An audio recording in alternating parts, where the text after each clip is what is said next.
आज की सुबह बहुत खास है क्योंकि पूरे देश में गूंज रहे हैं छठी मैया के गीत और इसके साथ ही आस्था के नहाई घाटों की रोशनी। जी हाँ, आज की सुबह जितनी उजली हुई है ना, उतनी ही पावन भी है। आज का दिन समर्पित है सूर्य को, प्रकृति को और मातृशक्ति को।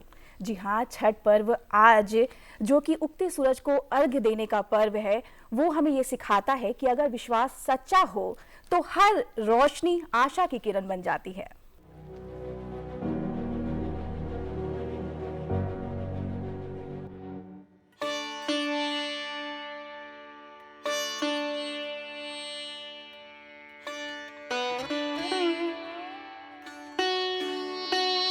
छठ पूजा जो सिर्फ एक पूजा नहीं बल्कि एक तप है। ये पर्व है निर्मल श्रद्धा का, निरंतर उपवास का और उस सांस्कृतिक परंपरा का जो सदियों से पीढ़ियों को जोड़ती आई है। छठ का सूरज आस्था, उपवास और आराध्य की गाथा है। 4 दिनों तक चलने वाला ये महापर्व सूर्य देव और छठी मैया को समर्पित होता है। हर साल कार्तिक शुक्ल पक्ष की षष्ठी को बहता है भक्ति का सैलाब और गूंजता है छठ माई के जयकारा।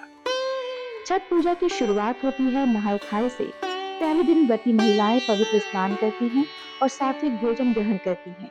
ये दिन शरीर और मन को शुद्ध करने का प्रतीक है। दूसरे दिन आता है खरना, एक कठिन उपवास जिसमें पूरे दिन व्रत रखने के बाद रात में केवल गुड़ की खीर और रोटी खाई जाती है।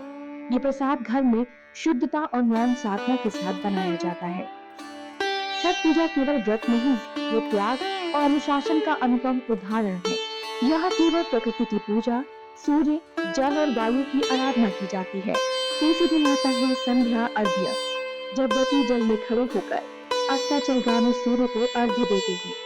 रंग बिरंगे सूप में रखा जाता है ठेकुआ, गन्ना, नींबू, नारियल और अन्य पूजा सामग्री। ये दृश्य केवल धार्मिक नहीं होता, ये एक सामाजिक और सांस्कृतिक उत्सव भी होता है। परिवार, मोहल्ला, पूरा गांव एक साथ मिलकर घाट सजाता है। बच्चे दीप जलाते हैं, पुरुष मदद करते हैं और महिलाएं छठी मैया के गीतों से वातावरण को पवित्र करती हैं। छठ पूजा नारी शक्ति का प्रतीक भी है क्योंकि व्रती ज्यादातर महिलाएं होती हैं जो 36 घंटे तक निर्जला उपवास रखकर परिवार की सुख समृद्धि की प्रार्थना करती हैं।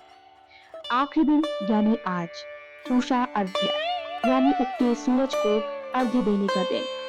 घाटों पर सुबह से ही भीड़ उमड़ पड़ती है।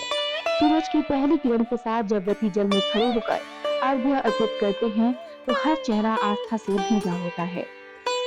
इस क्षण में मानो धरती और आकाश एक हो जाते हैं। भक्त और भगवान के बीच कोई दूरी नहीं रह जाती। ये एक नव संकल्प का क्षण होता है जहाँ मनुष्य प्रकृति के प्रति अपना कृतज्ञता भाव प्रकट करता है। छठ का हर अर्घ्य, हर गीत, हर दीप हमें याद दिलाता है कि हमारी परंपराएं केवल रीति रिवाज नहीं, जीवन जीने की शैली है। छठ पूजा जहाँ सूरज की किरणों में विश्वास है, जहाँ त्याग में प्रेम है और जहाँ उपवास में शक्ति है।